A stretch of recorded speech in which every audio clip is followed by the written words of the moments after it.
अस्सलाम वालेकुम रहमतुल्लाहि व बरकातुहू। मोअज़्ज़िज़ सामीन, प्यारी बहनें, माह रमज़ान का मुक़द्दस महीना इख्तिताम पज़ीर होने को है। अल्लाह ताला ने हम सब को ये बहुत बड़ी नेमत से नवाजा है। अच्छा, ये रमज़ानुल मुबारक जो है तो क़ुरआन का महीना कहा जाता है, क्योंकि क़ुरआन अल्लाह ताला ने रमज़ानुल मुबारक में ही नाजिल किया है और वो आखिर अशरे की 10 ताक रातों में लैलतुल क़द्र में ही नाजिल हुआ है। अब लैलतुल क़द्र कब है, इसको अल्लाह ताला ने पोशीदा रखा। मेरे नबी हुज़ूर मोहम्मद सल्लल्लाहु अलैहि वसल्लम को आपने इसका इल्म दिया, लेकिन अल्लाह को उसकी कुछ मसलहत थी, उसको मंजूर नहीं था। तो मेरे नबी बताने की गरज से सहाबा की तरफ आए थे। आपने 2 शख्स को आपस में झगड़ते देखा, उनका सुलह कराने लगे। अल्लाह ने उनको जहन को भुला दिया। इस तरह से वो रात पोशीदा रह गई। फिर उस पर हुक्म आया कि रमज़ान की आखिरी अशरे की ताक रातों में लैलतुल क़द्र को तलाश करो। इस एक रात का सवाब अल्लाह ताला ने 1000 रातों से बरतर कर दिया। अच्छा, पहले की उम्मतों में बहुत ज़्यादा उम्र दराज़ी रहती थी। मेरे नबी पाक सल्लल्लाहु अलैहि वसल्लम को ये फ़िक्र हुई, महदूद हुई कि हमारी उम्मत को अल्लाह ताला कैसे जो है तो मतलब इतना सवाब कैसे होगा, उतनी उम्र में कैसे वो हर चीज़ें हासिल होंगी। उनका गुमान आना था कि अल्लाह तबारक ताला ने लैलतुल क़द्र का रख दिया और उसको 1000 रात के बराबर करार दे दिया गया। तो मेरा रब कितना गफूरुर रहीम है। हाँ, उसने हमारे लिए 5 वक्त का नमाज का मामला रखा कि कोई बंदा एक वक्त ना आ पाए तो दूसरे वक्त रुझान नहीं है तो तीसरे वक्त, ऐसे करके 5 वक्त रखा। फिर उसके बाद में अफजल कर दिया जुमा की नमाज को। अब जुमा की नमाज में जो लोग रोज़ाना नहीं नमाज का मामूल रखते हैं वो जुमे के दिन शरीक हो जाते हैं।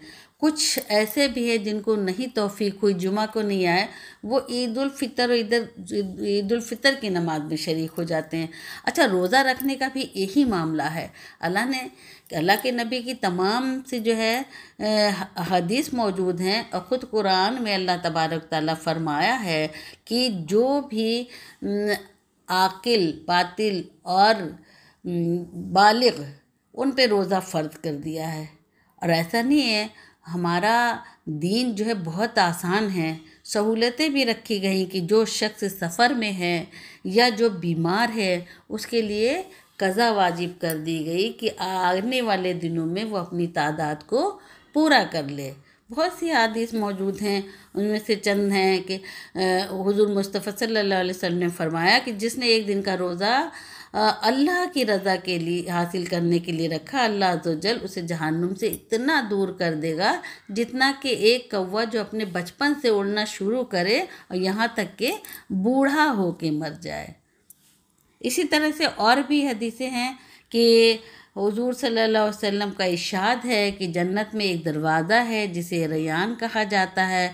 उस दरवाज़े से क़यामत के दिन रोज़े रखने वाले ही दाखिल होंगे, उनके अलावा कोई और दाखिल नहीं होगा। कहा जाएगा कि रोज़ा रखने वाले कहाँ हैं, फिर वो उस दरवाज़े से दाखिल होंगे और जब सारे रोज़ादार उसे दाखिल हो जाएंगे तो वो दरवाज़ा बंद हो जाएगा और फिर कोई उस दरवाज़े से दाखिल नहीं होगा।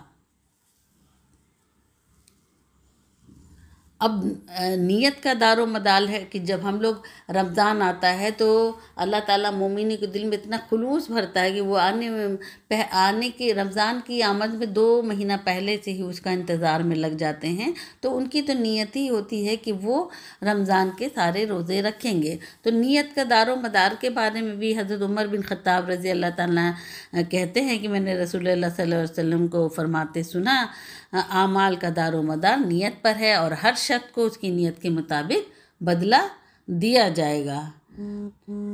रसूलुल्लाह सल्लल्लाहु अलैहि वसल्लम ने फरमाया कि जब रमज़ान का महीना आता है तो आसमान के दरवाज़े खोल दिए जाते हैं और शैतान जंजीरों में जकड़ दिए जाते हैं। तो रमज़ान की फ़जीलतें और उसकी अहमियत और उसमें करने वाले काम आप सबसे खूब अच्छे से शेयर किया जा चुका है और आपने जाना भी है। अब तो रमज़ान अख्ताम पजीर होने को है और ये आखिरी अशरा चल रहा है। इसमें 5 रातों में 2 गुज़र चुकी हैं, 21 और 23 की। अब 25 की रात भी इंशाअल्लाह आज है और उसके बाद में फिर इंशाअल्लाह 2 रातें और बचेंगी, 27 और 29 की। अल्लाह ताला सबको तौफीक दे कि इन 5 रातों में खूब एहतमाम कर ले और अपने आप को अल्लाह के सुपुर्द करके अल्लाह को मनाने का काम कर ले, क्योंकि अल्लाह को राज़ी करना सबसे बड़ी चीज़ है। अल्लाह मेरा रब राज़ी हो गया तो हम सब की बख्शिश और निजात इसी में है। तो आज जो है मैं इसकी ख़ास इबादत, इन 10 दिनों आखिरी अशरे की ख़ास इबादत एतिकाफ़ के बारे में ज़िक्र करना चाहूँगी कि 10 दिन का एतिकाफ़ मेरे प्यारे नबी मोहम्मद सल्लल्लाहु अलैहि वसल्लम ने किया, तमाम ज़िंदगी किया। तमाम ज़िंदगी में 2 बरस ऐसे निकले थे कि जब आप एतिकाफ़ नहीं कर पाए थे। एक तो बदर की जंग थी, 17 को हुई थी, वापसी तक रमज़ान गुज़र गया था तो उस साल नहीं बैठ पाए थे, और 1 साल और आपका जो है एतिकाफ़ नहीं हुआ था। तो ये मालूम होता है पढ़ने से कि आप सल्लल्लाहु अलैहि वसल्लम ने शवाल के महीने में 10 दिन का एतिकाफ़ किया था। अज़वाज मुतहरात भी एतिकाफ़ किया करती थी। आप नबी करीम सल्लल्लाहु अलैहि वसल्लम की वफ़ात के बाद आपकी अज़वाज मुतहरात भी एतिकाफ़ करती रहीं। अब यहाँ पर बहुत सारी ऐसी बातें सुनने को मिलती हैं कि औरतों का एतिकाफ़ नहीं होता है। तो ये मसले हैं, मसलक है। इमाम अबू हनीफ़ा के नज़दीक औरतों का एतिकाफ़ मना नहीं है।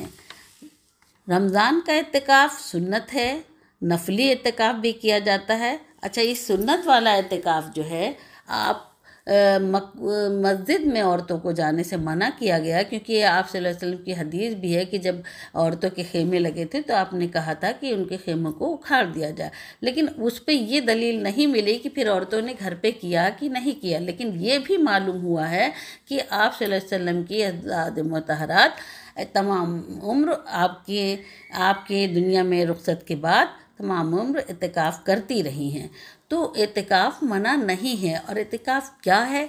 एतिकाफ़ का मतलब ही है कि अपने आप को अल्लाह रब्बुल इज़्ज़त के हवाले करना। दुनिया के तमाम जो काम ऐसे हैं जो इंसान मशगूली लगा रहता है, कुछ नहीं करता, कुछ वक्त निकाल के, चंद दिन निकाल के अपने आप को अपने रब के हवाले कर देना है। अब एतिकाफ़ की नियत कर लें और अपने घर का कोई कोना, कोई हिस्सा, या तो आप कोई नहीं है तो आप अपना बेडरूम भी ले सकते हैं, या वो नमाज की जगह ले सकते हैं जहाँ पर आप नमाज अदा करते हैं। बस ऐसी जगह हो कि जहाँ पर आपको मतलब लोगों का दखल ज़्यादा ना हो, आप वहाँ बैठ सकते हैं। अच्छा, एक ही रूम में 2 लोग भी बैठ सकते हैं, लेकिन बस ये है कि बिला वजह बातचीत ना किए जाए। अपनी अपनी जगह समझ ले कि ये हमारी है और यहाँ पर बैठकर अपने आप को रुजू खुशू के साथ अल्लाह के हवाले कर दे। अच्छा, इसकी नीयत की बात है। नीयत का दारो मदार अभी जैसा बताया कि मतलब नीयत तो दिल का मामला है, दिल से नीयत की जाती है, लेकिन फिर भी ज़बान से अदा करने के अल्फाज बिस्मिल्लाह दखलतु अलैहि तवक्कलतु व नवैतु सुन्नतल एतिकाफ़, इस तरह से नियत कर लें। आप रमज़ान का एतिकाफ़ 10 दिन का होता है। औरतें जो ज़िम्मेदारियों में रहती हैं वो 10 दिन का नहीं कर सकती, वो 1 दिन का भी कर सकती हैं, 3 दिन का भी कर सकती हैं, 5 दिन का भी कर सकती हैं। ऐसा नहीं है। अल्लाह ताला जिसको जितनी तौफीक दे, जितना रुजू कर दे, वो अपना एतिकाफ़ पे बैठ सकती हैं। अब एतिकाफ़ पे बैठने के कुछ मामलात भी हैं, जिसमें एक हदीस है कि उम्मुल मोमिन हज़रत सैयदना आयशा सिद्दीक़ा रज़ियल्लाहु अन्हा रवायत फरमाती हैं कि मेरे सरकार सल्लल्लाहु अलैहि वसल्लम रमज़ानुल मुबारक के आखिरी अशरा यानी आखिरी 10 दिन का एतिकाफ़ फरमाया करते थे। यहाँ तक कि अल्लाह तो जल ने आप सल्लल्लाहु अलैहि वसल्लम को की वफ़ात ज़ाहिरी अता फरमाई। फिर आप सल्लल्लाहु अलैहि वसल्लम के बाद आप सल्लल्लाहु अलैहि वसल्लम की अज़वाज मुतहरात रज़ियल्लाहु अन्हा एतिकाफ़ करती रही हैं। एक मरतबा हुजूर सल्लल्लाहु अलैहि वसल्लम जो है ना रकम रमज़ान से 20 रमज़ान तक एतिकाफ़ करने के बाद इरशाद फरमाया कि मैंने शब कदर की तलाश के लिए रमज़ान का पहला अशरा का एतिकाफ़ किया, फिर दरमियानी अशरा का एतिकाफ़ किया, फिर मुझे बताया गया कि शब कदर आखिरी अशरा में है, लिहाजा तुम में से जो शख्स मेरे साथ एतिकाफ़ करना चाहता है वो कर ले। हज़रत आयशा सिद्दीक़ा रज़ी अल्लाह अन्हा फरमाती हैं कि जब रमज़ान का आखिरी अशरा आता था तो हुज़ूर सल्लल्लाहु अलैहि वसल्लम अपने तहबंद को मजबूत बांध लेते थे, यानी खूब चाको चौबंद होकर खूब मेहनत और कोशिश से इबादत करते और रात भर इबादत करते और अपने घर वालों को भी इबादत के लिए जगाते थे। एतिकाफ़ एक ऐसी इबादत है जो बंदे को अपने रब से मिला देती है। रमज़ान का महीना ही कुरान का महीना है और रमज़ान में कुरान का ज़्यादा से ज़्यादा ज़िक्र तिलावत होती है। रमज़ान में ही एक अहम इबादत है जिसे तरावी कहते हैं। तरावी की 20 रकत नमाज़ पढ़ी जाती है जिसमें पूरा कुरान पढ़ा जाता है। तो रोज़ा और कुरान बंदे के लिए क़यामत के दिन शफ़ाअत करेंगे। रोज़ा अर्ज़ करेगा, ए रब करीम अज़्ज़वजल, मैंने खाने और ख्वाहिशों से इस दिन में इसे रोक दिया, मेरी शफ़ाअत इसके हक़ में कबूल फरमा। कुरान कहेगा, मैंने इसे रात में सोने से बाज रखा, मेरी शफ़ाअत इसके लिए कबूल करा। बस दोनों की शफ़ाअतें कबूल होंगी। ए अल्लाह रब्बुल इज़्ज़त हम सब पर अपनी रहमतें बेशुमार नाजिल पड़े, हमें कुरान पढ़ने वाला समझने वाला बना दे और हमसे तो बेहतरीन इबादतें ले ले।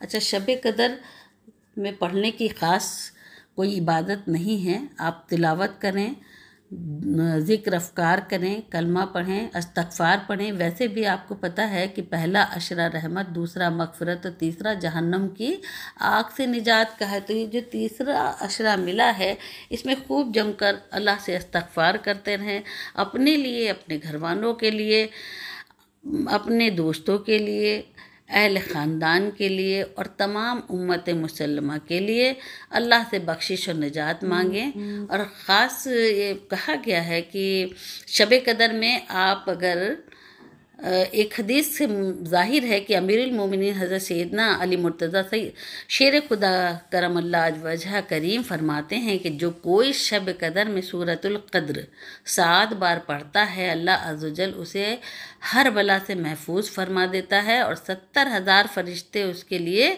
जन्नत की दुआ करते हैं। और जो कोई साल भर में जब कभी जुमा के रोज़ नमाज जुमा से क़िब्ल 3 बार पढ़ता है, अल्लाह अज़्ज़वजल उस रोज़ के तमाम नमाज पढ़ने वालों की तादाद के बराबर नेकियां उसके आमाल नामे में लिख देता है।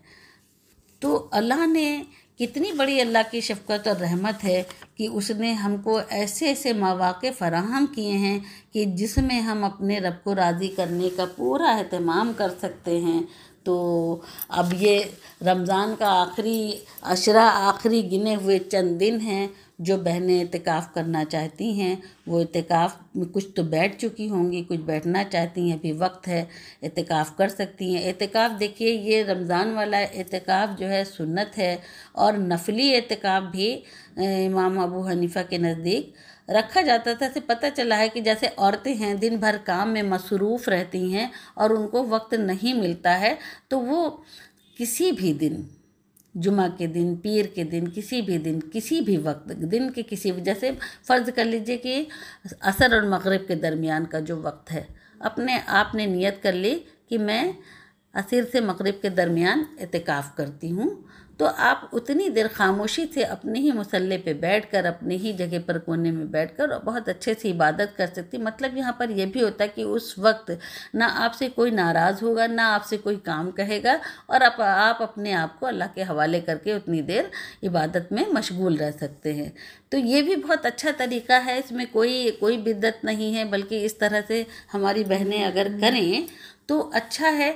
ये चीज़ आम हो जाएगी। इंसान कैसे अपनी मसरूफ़ भरी ज़िंदगी में कैसे अल्लाह के लिए अपने आप को लगा देगा, अपना वक्त अल्लाह की राह में ख़र्च करना चाहिए, क्योंकि ये हमारी ज़िंदगी अल्लाह ही की दी हुई अमानत है। और सबसे खूबसूरत और सबसे अच्छे दिन जो हमें नसीब हुए हैं, ये सोच के इबादत करें कि ये माह रमज़ान खुदा न ख्वास्ता हमारी ज़िंदगी का आखिरी रमज़ान हो। अगले बरस हमें ज़िंदगी नसीब हो या नसीब हो, तो ये थोड़ा सा वक्त जो मिला है आप उसमें एहतमाम कर लें, अल्लाह से रुजू हो जाएं, अल्लाह को राज़ी कर लें और अपने घर वालों के, अपने बच्चों के लिए खूब दुआएं करें और सबकी बख्शिश का, निजात का सबब बन जाएं।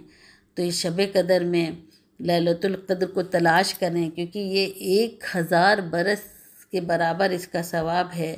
अल्लाह ताला अगले पिछले हमारे आपके अहले मुस्लिम के सब के गुनाहों को बख्श दे। हमारे जो मरहुमैन हैं उनके गुनाहों को अल्लाह रब्बुल इज़्ज़त बख्श दे और उनको भी आला मकाम नसीब फरमाए। ए अल्लाह, हम सब का महशर के दिन हिसाब आसान हो जाए। हमको इतनी तौफीक दे दे, हमें इतना सलीका दे दे कि हम अपने रब से मांग सकें। ए अल्लाह, तू कुल जहानों का रब है, आसमानों का, ज़मीनों का। तूने ही सब पहाड़, दरिया, नदी सब तूने ही पैदा किया। हमारा भी पैदा करने वाला तू ही है। मेरी एक एक सांस तेरी ही मोहताज है। अगर तू चाहे तो पल में कुछ भी कर सकता है। तूने कुन से दुनिया बनाई है। ऐ मेरे महबूब पाक परवरदिगार, बस इतना करम कर दे कि हम सबको सीधे रास्ते पे चला दे। जैसा तू चाहता है उसी सांचे में ढाल दे और हमारे ये रोज़ा और तिलावत, हमारा एतिकाफ़, हमारा ज़िक्र, अफ़कार, जो भी हम करे हैं, जो भी अल्लाह आता है, हमें टूटी फूटी इबादत जो भी हमें आती है, जो हमने किया है तेरे लिए किया है, तेरी खुशनुदी के लिए किया है, ए अल्लाह रब्बुल इज़्ज़त तू इसे कबूल फरमा ले। तू बड़ा मेहरबान है, तू रहीम है, तू करीम है। ए अल्लाह, हमारे बच्चों को भी नेक बना दे। ए अल्लाह, हम सबको नेकी करने वाला बना दे। हुज़ूर सल्लल्लाहु अलैहि वसल्लम की सुन्नतों पे अमल करने वाला बना दे। ए अल्लाह, दुनिया में अमन व अमान हो जाए। ए अल्लाह, हर तरफ अमन हो, हर तरफ मोहब्बत हो, खुलूस हो। ए अल्लाह, नफ़रतों को मिटा दे और मोहब्बत आम कर दे। ए अल्लाह, हम सबको की दुआओं को कबूल कर ले। इस माह रमज़ान तू हमसे राज़ी हो जाए। अल्लाह, तू हम सब पर रहम फरमा, हम सबको नेक और अच्छा इंसान बना दे। आमीन सुम्मा आमीन या रब्बुल आलमीन।